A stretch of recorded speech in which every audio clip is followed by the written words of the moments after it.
When Shaquille O'Neal stepped out of a black SUV in the north parking lot of the arena on a Friday night in November, he was not dressed for a game. Dark jeans, a black hoodie, a cap pulled low over his eyes, no entourage, no credential lanyard, no advance team. Just him and one sealed envelope in the inside pocket of his jacket that he had been carrying for 14 months. 41 million followers.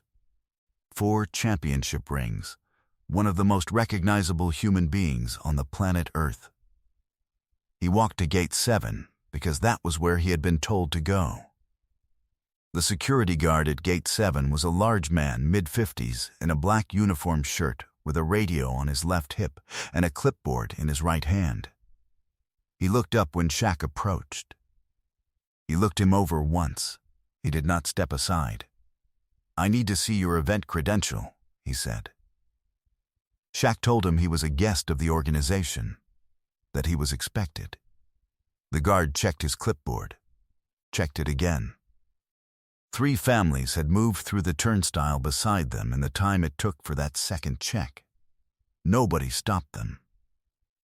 "Sir, your name is not on this list. I can't let you through. Can you call someone?" The guard called. He spoke into his radio. He waited. He looked at Shaq. "My supervisor says you need a credential. There are no exceptions." A crowd of arriving fans was beginning to pool around them.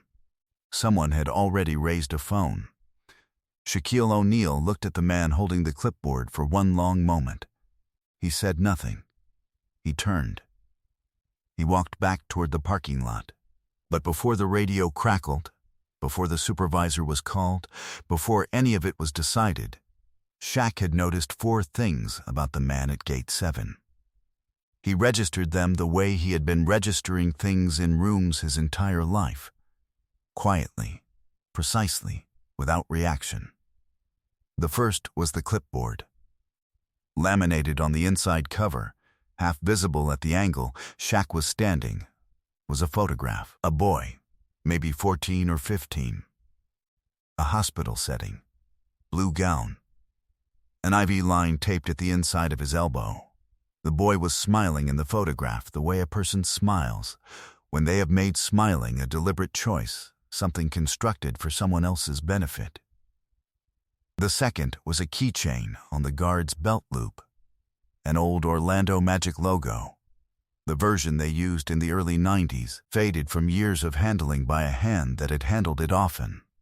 The third was the guard's left hand, a thin gold wedding band on the ring finger. On the finger beside it, a line in the skin where the sun had not reached equally, the precise shadow of a ring that was no longer there.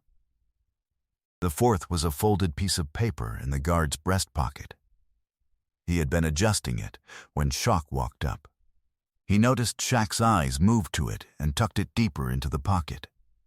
But not before Shaq saw the name at the top, written in the clear handwriting of someone who writes a name they say every single day. The name was Marcus. Shaq said nothing. He kept walking. Now here is the part that nobody standing at Gate 7 that Friday night understood. Not the guard with the clipboard. Not the supervisor on the other end of the radio. Not the fans with the phones already up. Here is the secret Shaquille O'Neal had been carrying for 14 months. A secret that began not with a call or an email or a formal request, but with a letter, written on wide-ruled notebook paper, 2 pages front and back, in the careful handwriting of a 15-year-old boy from Kissimmee, Florida, who had just been told that the leukemia he had beaten at 12 had returned. What the man at Gate 7 had absolutely no idea about was one single fact. The boy who wrote that letter was inside the building right now. Had been inside for 2 hours. Was sitting in a private room on the arena's 3rd level, wearing his best shirt. Holding his phone face down in his lap because looking at the time made the waiting worse. Trust me when I tell you that you are not going to see this ending coming. Stay with us for the whole video, because the man at gate 7 is carrying something too. And when those two things meet, nothing in that arena will be the same. Shaquille Rashawn O'Neal was born on March 6, 1972, in Newark, New Jersey. And he grew up understanding one thing before he understood almost anything else. The size of a room is determined by who is allowed inside it. His mother, Lucille O'Neal, was 19 years old when he was born and approximately 5 feet 2 inches tall, and she carried herself with the kind of authority that does not require height. She made rules, and she enforced them without negotiation. She told her son early, and often, that the size of the body he was growing into was the least interesting thing about him, and she meant it down to the last syllable. She was a small woman who produced a 7-foot man, and she would tell you herself that the 7 feet were the easy part. The man who raised him was Philip Harrison, Army Sergeant, present, uncompromising, and possessed of a standard that did not lower itself for convenience. He told Shaq once that the hardest thing a man learns is the difference between reacting and responding. He said it once when Shaq was 9. He said it again when Shaq was 17. Both times it arrived without further explanation, because Philip Harrison believed the lesson would find its own context when the time was right. Shaq was 6 feet tall at 13, already recruited, already being told what he was worth in numbers that made grown men in suits fly across the country to wherever he was standing at the time. He learned early that people would look at the body and believe they had already understood the person inside it. He understood this was their mistake to make, not his to correct. He moved.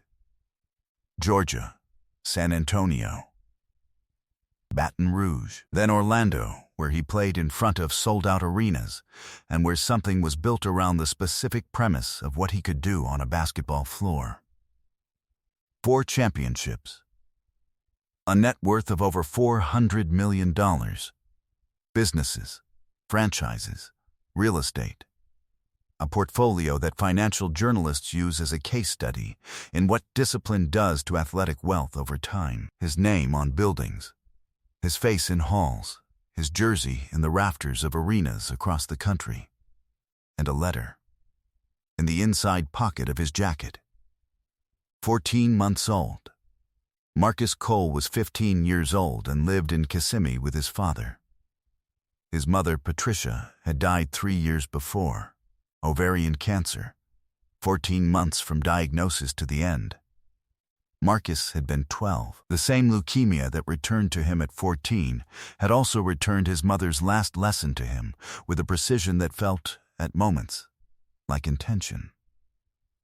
She said it the way she said everything she meant, quietly, without volume, with the specific stillness of a woman who had stopped needing to be loud to be heard.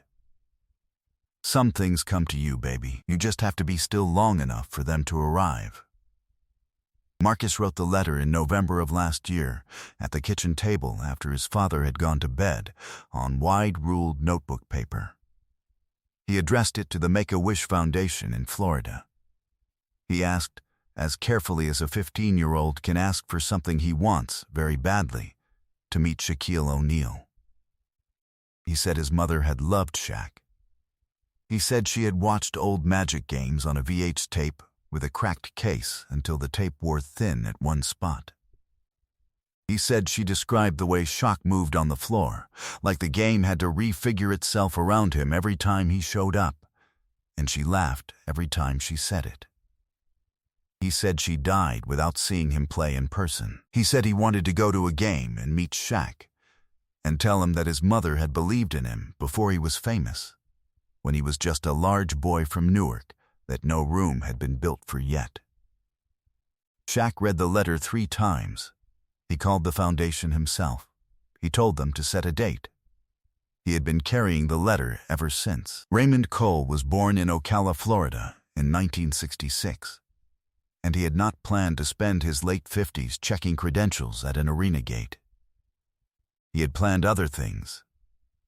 20 years in the Army, then a landscaping business with his brother-in-law, then years of coaching Marcus's OW team through high school, then growing old next to Patricia, who laughed at everything and cried at almost nothing, and had been the organizational center of every plan Raymond had ever made. Patricia died 3 years ago. The same cancer.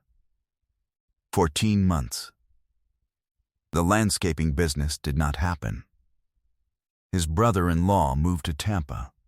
Raymond needed the health insurance that came with the arena job, so he took the arena job, and he took it without complaint, because complaint was a luxury that the arithmetic of his situation did not permit. He started in the parking lot. He was promoted to head of gate security in 8 months. Because he was precise, he did not make exceptions, and he was the kind of man who understood that a rule either applies to everyone or it applies to no one.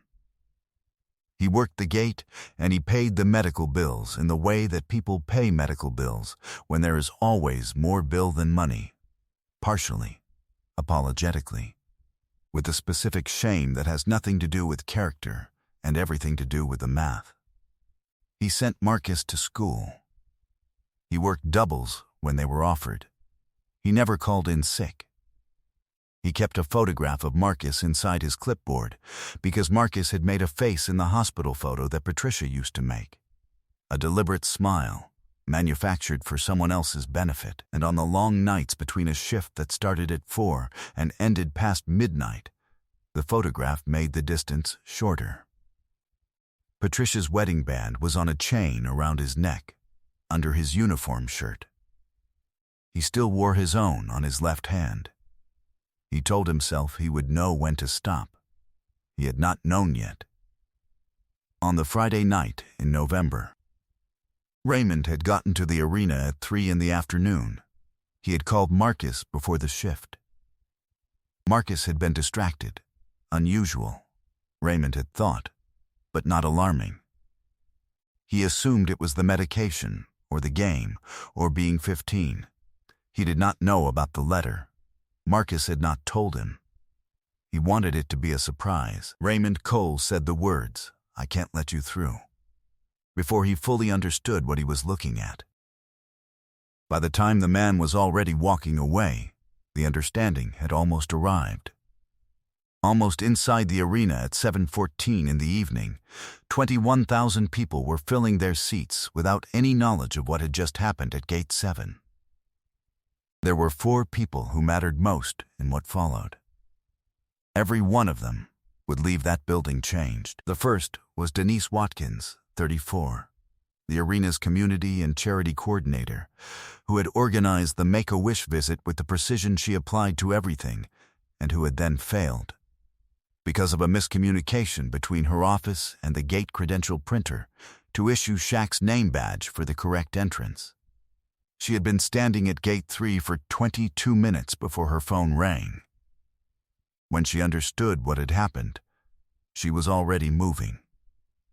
The second was Jordan Ellis, 19, a stadium usher in Section 114, who had been walking toward the concession stand when he saw the man at Gate 7. He had a poster of Shaq in his childhood bedroom in Sanford, Florida. He stood in the concession corridor, with a specific paralysis of someone who has recognized something impossible and cannot yet decide if the recognition is real or wishful. By the time he decided it was real, the man was already turning away. The third was Carolyn Hines, 71, a retired emergency room nurse from Winter Park, who came to nearly every home game with her granddaughter. She had been moving through the Gate 7 corridor when the confrontation happened. She stopped. She watched. She said nothing. She had 31 years of emergency rooms behind her, and she knew better than to intervene before she understood the situation. The fourth was Marcus Cole, on the 3rd level, in a room with a folding table and 2 chairs, and a drawing he had made of his mother taped to the wall across from him. She was sitting in the old recliner they used to have in the living room, her hand raised toward the television in the gesture she used when she was excited about basketball.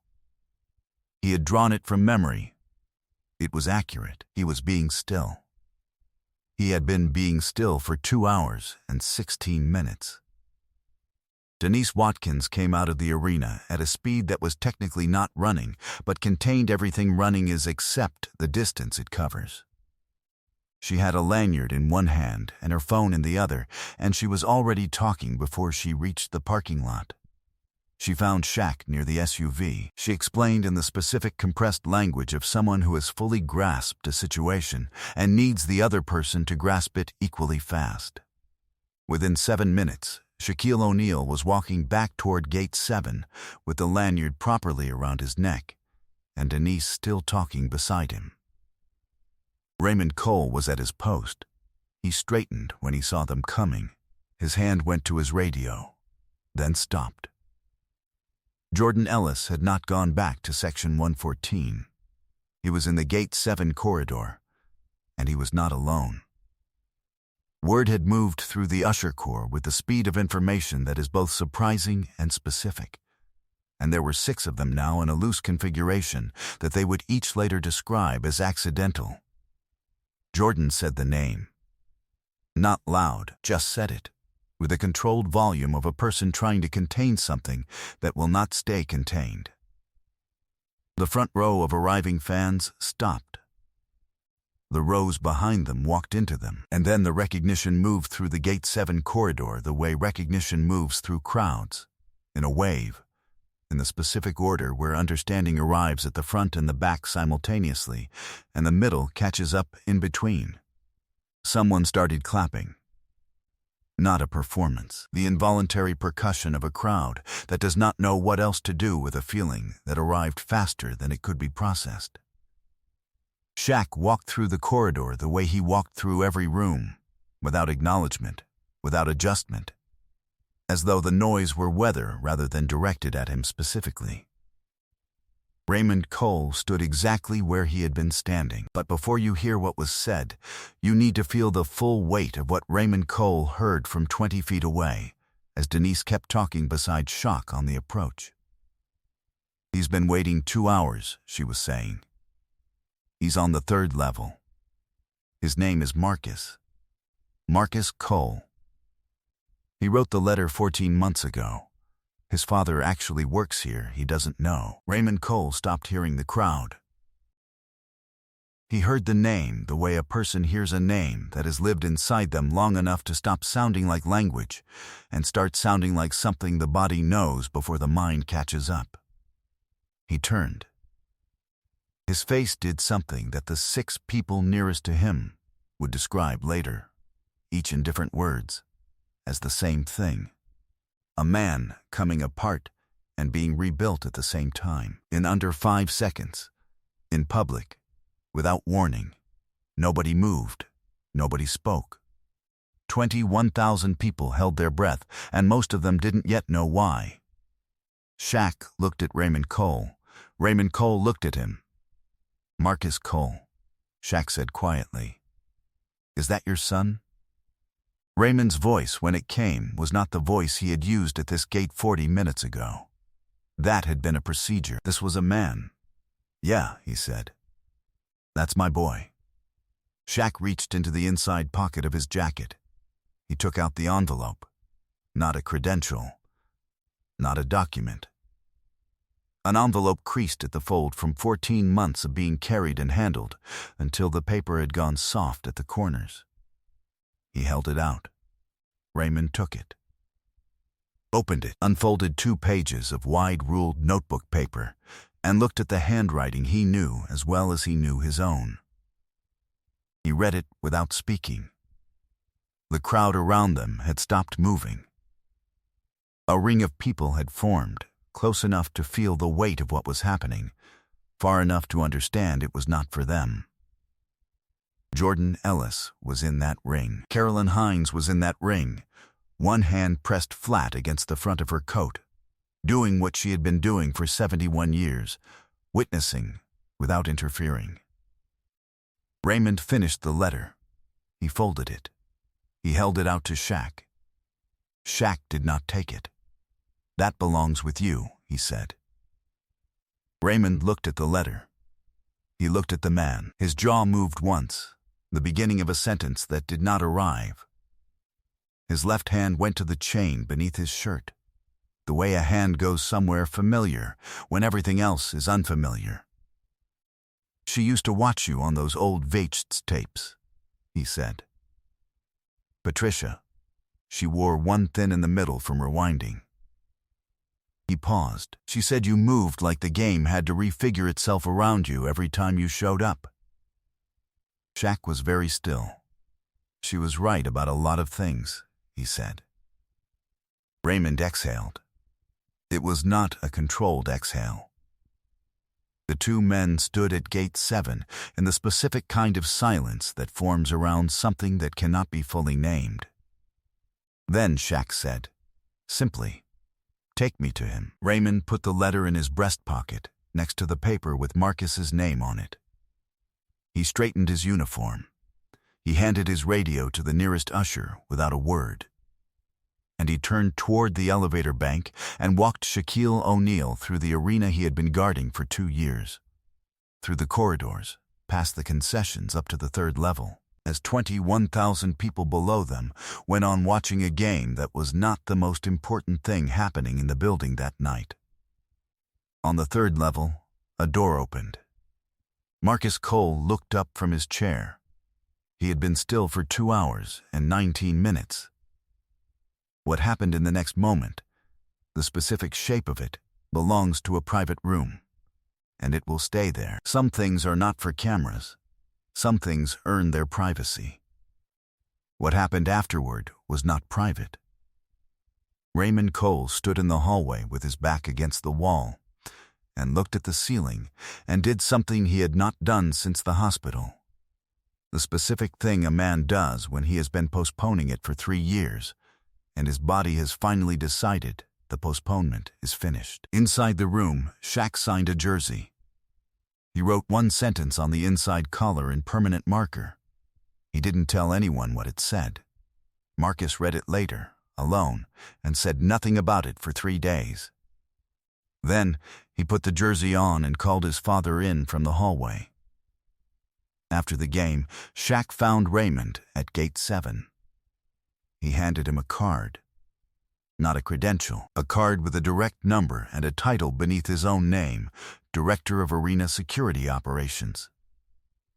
"I need someone who knows this building and doesn't make exceptions," Shaq said.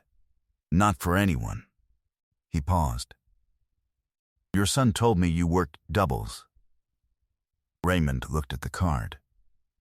"Not anymore," Shaq said. Raymond Cole held the card with both hands. "She always told him," he said slowly, "that some things come to you, if you're still enough." Shaq looked at him for a long moment. "She was right about that too," he said. A security guard learned that the rule he was enforcing that night was pointed directly at the man who had come to save his son. A 15-year-old boy in Kissimmee learned that being still is not the same as being passive. It is the active decision to trust that what is coming is already on its way. A young usher learned that recognition is a form of action if you use it quickly enough. A retired nurse from Winter Park learned that some things do not need intervention, only witness. And in an arena that Shaquille O'Neal had played in when the building was new and the city was still learning what it had, a man stood at Gate 7 with a letter his son had written 14 months ago in a kitchen after midnight, and understood that Patricia had always been right. Some things come to you. You just have to be still long enough for them to arrive. Drop a comment right now and tell us where you are watching from. And tell us the name of someone in your life who taught you how to be still. We need those names in the comments today. If this story moved you, and you know it did, press that like button. Not for the algorithm. For Patricia Cole, who wore a V8 tape thin, rewinding a man she believed in before the world caught up to her. Subscribe to this channel and join a community that still believes in what one letter, written at a kitchen table after midnight, can set into motion. The next story is in your feed right now. We will see you there.